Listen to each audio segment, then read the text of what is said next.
Miro's Magic Animals, Anthony Penrose. Can you find these animals inside the book? They have been drawn by children inspired by Miro. Miro's Magic Animals. I marvel at a little bird that can fly, Jean Miro. Miro's Magic Animals. My name is Tony. This is me wearing my finest horse cardigan. I grew up on Farley Farm in Sussex, England. My father was called Roland Penrose, and my mother, Lee Miller, was a famous photographer. Both my parents were surrealist artists. Surrealists make pictures of dreams. A very special friend of my parents also made art that was dreamlike, strange, and magical. That friend's name was Jean Miro. He came from Catalonia in Spain, where Jean is Spanish for John, but we just called him Miro. Miro's parents lived on a farm too. Miro painted it. Look at the picture opposite. Can you see the dog? If you look closely, you can see mules in their stable, chickens in the chicken run, and even little creatures like a snail and a lizard. The painting reminded me of our farm at home, but in Miro's world, it was hot and sunny.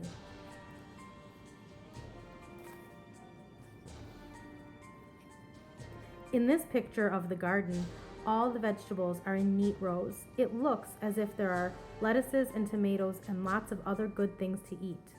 I was always worried that the donkey might eat all the vegetables, but he seems very well behaved. The painting opposite has some strange shapes in it, but you can also see a horse with her foal and a farmer with his ox. In Sussex, we had a bright blue tractor with orange wheels, but having an ox that you could talk to would have been much more fun. Can you see the rabbit? I don't think the dog has noticed him yet. Miro also painted the farmer's wife. Look how big her feet are. Miro believed that if you want to jump as high as the stars, you first have to plant your feet firmly on the ground. I felt sure this strong lady could jump all the way to the stars. I wondered if she would take the rabbit with her. I don't think the cat wants to jump anywhere. Maybe she likes being by the warm stove. Miro also painted a dog barking at the moon. He put a ladder in this picture. He liked ladders. Maybe he wanted to give the dog a chance to climb up to the moon. I wonder if my dad and I were hoping to reach the moon when we bravely climbed a ladder at Farley Farm.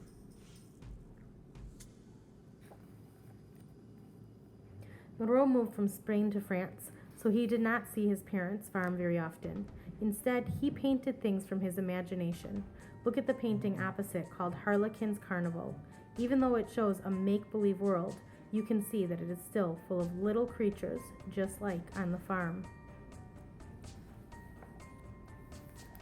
Miro mostly painted happy pictures, but when the war broke out, a lot of Miro's paintings showed he was very upset. He moved back to Spain with his wife and their little girl, Dolores. To escape from all the sadness, he created his own world in his pictures. The painting opposite is called The Nightingale's Song. At Midnight and the Morning Rain. I wonder if the dots are the notes of the bird's song, or maybe they are the raindrops. Miro came to England and he visited us at Farley Farm. The way he looked at things showed he was special. When he saw something that interested him, he watched it intensely like a dog staring at a rabbit, except his eyes were always kind. He watched our cows coming in for milking. He watched the birds and he watched us. Can you see the flowers Miro drew in our visitor's book? Is that a bird among them? With his business suits and polished shoes, no one would ever guess that Miro was full of imagination and magic. When I see a tree, he once said, I get a shock, as though it were something that breathes and talks. At the end of Miro's visit, we all went to London. Miro wanted to visit the zoo. Another of my dad's friends was Desmond Morris, a surrealist artist, who happened to be the zoo's keeper of mammals. Desmond asked Miro which animal he would most like to see. Miro replied, large birds, snakes, and strange creatures of the night.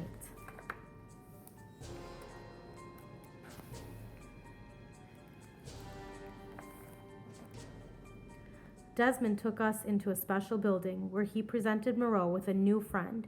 It was a giant hornbill. The bird was black, and with its big, strong beak and tufty crest, it looked like something Miro might have painted. He fed the bird some grapes, and it took them gently without nipping his fingers. Next, Desmond brought out a giant python. He draped it over Miro, who beamed with delight.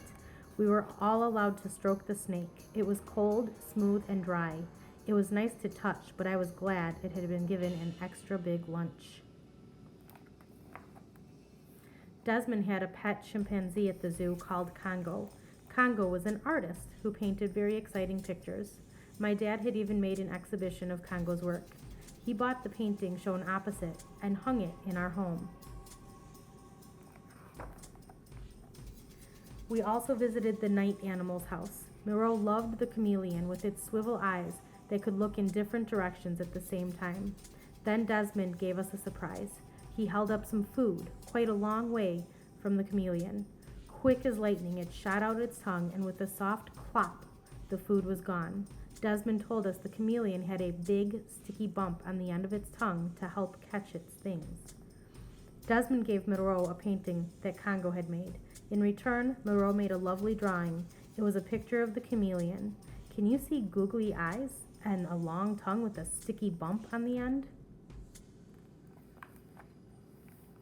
Miro went home to Spain, where he made lots of different types of art.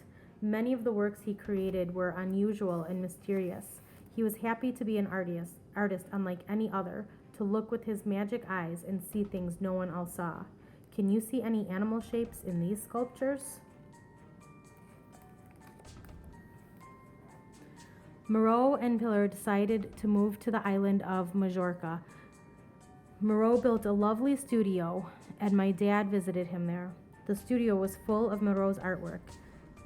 His squiggles, circles, and triangles, his stars and moons, and little dots. Important people now liked Miro's work, and his art appeared all over the world. The Spanish people were very proud of him. In his hometown of Barcelona, there is even a fabulous museum of his work. By now, Miro was old, but he never stopped working. He even designed the costumes for a play called Death to the Monster. The characters look like creatures that have escaped from Miro's paintings, don't they? Miro died one Christmas day at the ripe old age of 90. He is still famous today, but for me, he will always be the warm, quiet, and friendly man who loved strange animals and made wonderful worlds for us all to enjoy. I hope you like him too.